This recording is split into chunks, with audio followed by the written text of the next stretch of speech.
Bonjour à tous, Johan Mouba, Sunesi Center. Vous savez, lorsque deux personnes se mettent ensemble, deux personnes décident de se marier ou sont dans un projet de mariage, c'est pour être heureux.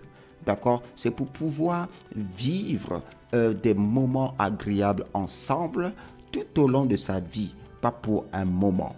D'accord? Et c'est tout à fait normal parce que lorsqu'on voit dans le livre de Jean, chapitre 10, verset 10, Jésus dit par exemple, « Je suis venu afin que les brebis aient la vie et qu'elles soient dans l'abondance. » Et ce mot abondance, c'est le mot périssos, d'accord, en grec. C'est-à-dire que ça excède, en fait. Ça excède. Et donc, c'est cette vie en abondance, c'est ce bonheur en abondance-là. Mais aujourd'hui, effectivement, on constate, effectivement, une famille qui peut être, on va dire, déréglée et qui vit des situations difficiles. Mais c'est possible de relever tout ça. C'est possible de changer tout ça. Vous voulez vivre le bonheur familial? Eh bien, ça passe par vos priorités. Est-ce que le bonheur familial, c'est une priorité pour vous? À partir de ce moment, vous pourrez commencer à l'intensifier. Parce que pour faire grandir quelque chose, il faut lui accorder du temps. Pour faire grandir des plantes, il faut leur accorder du temps pour les arroser, d'accord, pour les émonder, etc. Donc, il faut en prendre soin. Et le bonheur familial, c'est aussi la même chose. Vous comprenez? Vous êtes en couple. Ah, mais quelle est votre priorité? Est-ce que c'est l'or? Est-ce que c'est l'argent? Est-ce que c'est plus de gains? Donc vous, en tant que couple, vous devez déterminer vos priorités. Parce qu'elles vont déterminer là où votre énergie va aller. Nous, dans notre couple, on a positionné notre foi en Dieu en première position. C'est ce qu'on va tout prix développer pour nous, nos enfants, etc.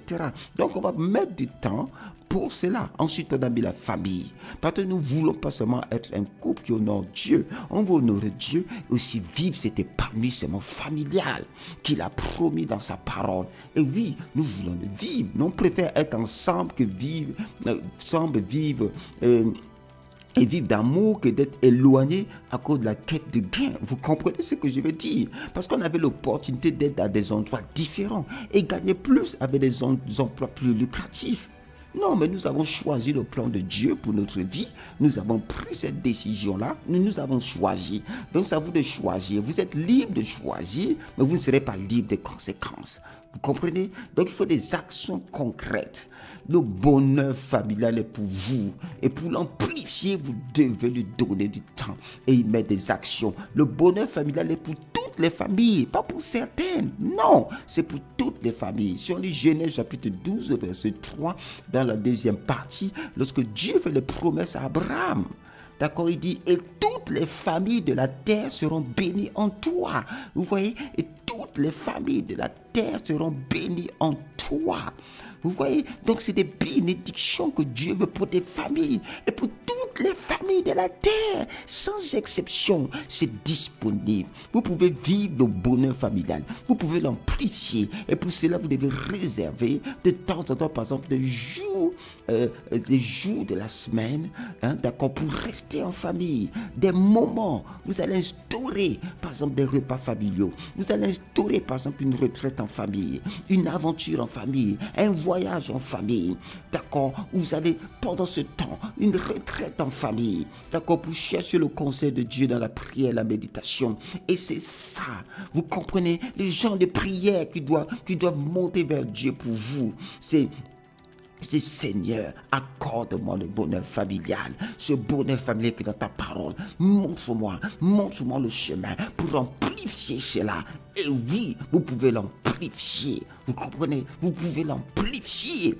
Et mettez le bonheur familial en priorité. Mettez les enfants en priorité. Mettez votre femme en priorité si vous êtes un homme. Mettez votre mari en priorité si vous êtes une femme. Mettez l'atmosphère dans votre famille en priorité. Pensez à déployer une nouvelle atmosphère. Lorsque vous faites un repas, pourquoi pas décorer, d'accord? Faites un moment, faites en sorte que les moments que vous avez en famille soient des moments inoubliables. Serrez-vous la main. Vous comprenez? lorsque l'enfant revient de l'école. Ne soyez pas là sur le portable. Lorsque votre mari rentre à la maison, ne soyez pas là en train de chatter au téléphone encore des minutes et des minutes avec des copines, etc. Non, à ce moment, changez la tension, vous savez, changez la tension. Intéressez-vous aux autres dans la famille. Alléluia. Le bonheur familial est pour vous. Le bonheur familial est pour vous. Je le déclare sur vous ce matin. Même si en ce moment, votre couple passait par des crises, votre famille passait par des crises, soit avec vous ou avec les enfants, redéployez l'attention, redéployez le bonheur familial, intensifiez-le, élargissez-le par des moments, d'accord, par des moments en famille. Mettez le temps. Ce que vous semez, vous allez récolter. Ce que vous semez dans vos enfants maintenant, ce que vous semez dans votre femme ou votre mari, ce que vous semez dans votre couple maintenant va fleurir et vous allez récolter un champ innombrable, un champ avec des fleurs de très bonne odeur dans votre famille, et le parfum dans votre famille, l'atmosphère dans votre famille sera extraordinaire. Mettez le bonheur familial parmi les hautes priorités dans votre famille, dans votre couple. Dieu vous bénisse ce matin. Alléluia. Soyez bénis.